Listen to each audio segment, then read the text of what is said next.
Welcome to This Explainer. Today, we're fundamentally reframing how we actually look at true talent, influence, and, well, success.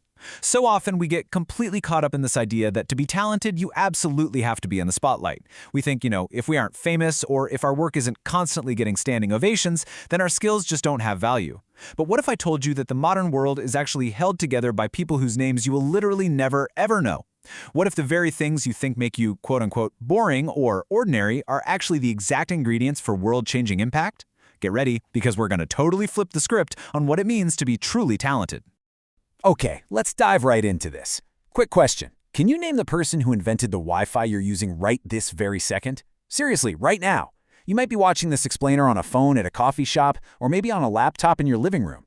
You are relying on Wi-Fi. It's an absolute necessity for modern life. But do you have any idea who created it? Can you explain the exact engineering that allows these invisible radio waves to beam high-definition video through a solid brick wall directly into your device? Yeah, probably not.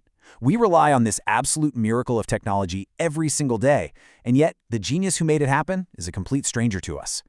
And this right here brilliantly illustrates the massive divide between what is visible and what is valuable. Think about visible fame for a second. We're talking global superstars, incredible athletes like Shohei Ohtani, or legendary entertainers like Jim Carrey.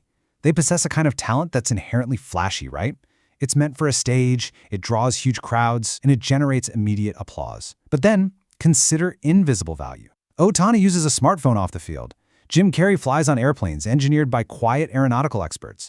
His movies are streamed globally across these massive internet backbones built by network engineers. So the highly visible global superstars actually rely entirely on the quiet, invisible infrastructure built by completely unknown people. It's kind of wild when you think about it. Think about the sheer scale of this for a second. Billions, every single day, billions of human beings benefit from these invisible talents. Billions of people wake up, connect to networks, use advanced microchips, and navigate incredibly complex systems with ever knowing a single inventor's name. The people who actually built our modern world, well, they don't have millions of followers on social media. But their daily impact, it's quite literally immeasurable. Fame versus value, the QR code choice. Let's look at how this plays out in a conscious choice, because standing out and actually making an impact are two completely different things. Consider the crossroads faced by Denso Wave. They're the Japanese company that developed the QR code. You probably scanned one today without even a second thought, right? Well, when they finalized this revolutionary tech, they essentially had two options. Option one, they could have patented it tightly, prioritized fame, demanded massive licensing fees, and really tried to become a household name. Or option two, make it open source and release the patent entirely for free. Guess what? They chose option two. They prioritized global usability over personal fame and financial gatekeeping. And because of that quiet, completely selfless choice, the QR code became a universal standard that changed the entire world. It really hits the nail on the head. Fame and value are completely different. If you're sitting there right now feeling like your skills are just too boring or that you're too ordinary to matter simply because you aren't drawing a crowd, you are using the completely wrong metric to measure your worth. A flashy talent isn't inherently more valuable than a quiet one. It's just louder. That's it. Moving on to the overwhelming endurance of quiet talents. Why being boring is actually a superpower. Look, if you've ever struggled with feeling like you just don't have that special something, you need to understand this. Quiet, invisible talent has an overwhelming endurance. Flashy, highly visible talent is quickly noticed, sure, but it's also easily copied, which leads to this fierce, exhausting competition. Invisible talent, however, that takes time to build in the shadows. Because it's deeply specialized in an area that most people find incredibly boring or tedious, it becomes extremely difficult to imitate. Digging deeply into a niche that literally nobody else cares about eventually makes you absolutely irreplaceable. You aren't just a performer anymore. You become the infrastructure. Transforming pain into empathetic power. Let's reframe those struggles. Now, what's really interesting about this is how we can apply this idea of invisible value to our own personal struggles. So often, we view our sensitivities or our hardships as weaknesses. But in the world of invisible talent, personal hardship is actually raw data for world-changing problem solving. Take a classic example, overthinking. How many times have you been told, oh, you're overthinking it? Society treats this as a major flaw, right? A social inconvenience that ruins a perfectly good movie plot or dinner plan. But actually, scratch that. Let's completely redefine it. Overthinking is actually the ability to see the essence of things and spot hidden problems that others blindly miss. People who refuse to accept the surface level, who notice every little friction point and inconvenience, those are the exact people who eventually invent the solutions that make the rest of us go, "Why didn't anyone think of this before?" Your tendency to overthink is actually a highly tuned analytical superpower. The truth is, special doesn't always look special. Maybe your talent is that you can organize totally chaotic data without getting a massive migraine.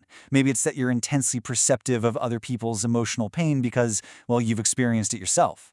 Just because an ability comes naturally to you, just because it doesn't look like literal magic in the mirror, does not mean it lacks immense value to someone else who finds that exact task completely paralyzing. We really have to stop assuming that what is easy for us is automatically easy for everyone else. So where do you find your hidden talent? Spoiler alert, it's not about what you love. If special doesn't always look special, how do we actually find it? Well, we need to completely challenge the common advice to follow your passion. Actually, finding your deep, invisible talent is rarely about following a burning, fiery passion. Step 1, ignore the pressure of passion and simply look for what you just don't mind doing. Step 2, look around and notice what completely exhausts other people but barely drains you. Step 3, identify the mundane, repetitive tasks that you naturally execute with care while others just rush through them. And Step 4, recognize the things you can keep doing for hours without needing an audience to clap for you. True talent is often found in pure endurance. It's literally the ability to quietly sustain an activity that makes normal people want to pull their hair out. So the crucial point is captured beautifully right here. Talent lies in what isn't painful. The brilliant minds who engineer the Wi-Fi protocols probably weren't jumping out of bed every single day having a total blast reading through lines of incredibly dense code or running failed radio frequency tests over and over again. It probably wasn't fun every single day, but their true talent was simply that the work wasn't so painful that they quit. Their talent was their endurance. They just didn't stop. Which leads us to this. Small motives change the world. You really don't need a grand vision. And this brings us to a huge relief. You do not need a grand cinematic master plan to save humanity, to actually make a massive difference. Look at the real origins of global impact. Most world-changing ideas didn't start with a desire for global domination. Not at all. They started with solving an immediate, annoying inconvenience. They started from a desire to help someone nearby who was in distress. Or they started by trying to resolve a deeply personal struggle. The greatest inventions and the most profound art are so often born from a very grounded, specific pain or deep empathy. Fixing one tiny thing for yourself can inadvertently build the infrastructure for the entire world. Let this sink in for a moment. What if the Wi-Fi inventor just gave up because they felt they weren't, charismatic enough? What if they looked at a celebrity on TV and said, "Well, I'm not famous. I guess my tech tinkering is just unspecial and totally useless," and then they just walked away? We would all still be tripping over tangled, chaotic nests of wired cables dragging across our living rooms just to check an email. When you give up on your quiet skills because you falsely believe you aren't special, you are actually robbing the rest of the world of vital infrastructure that we might desperately need. The faces of the people who changed the world are unknown. Yet the world changed anyway. Your quiet existence is incredibly valid. You do not need to be seen by millions to have worth. The entire foundation of modern society was built in the dark, by people who just kept working on the things that didn't exhaust them, driven by empathy and a desire to simply solve the immediate problems right in front of them. So, stop measuring your worth by the volume of your applause. Look at the things you do naturally, the things you endure effortlessly, the problems you overthink until they are finally solved. What quiet, uncelebrated talent are you going to stop hiding today?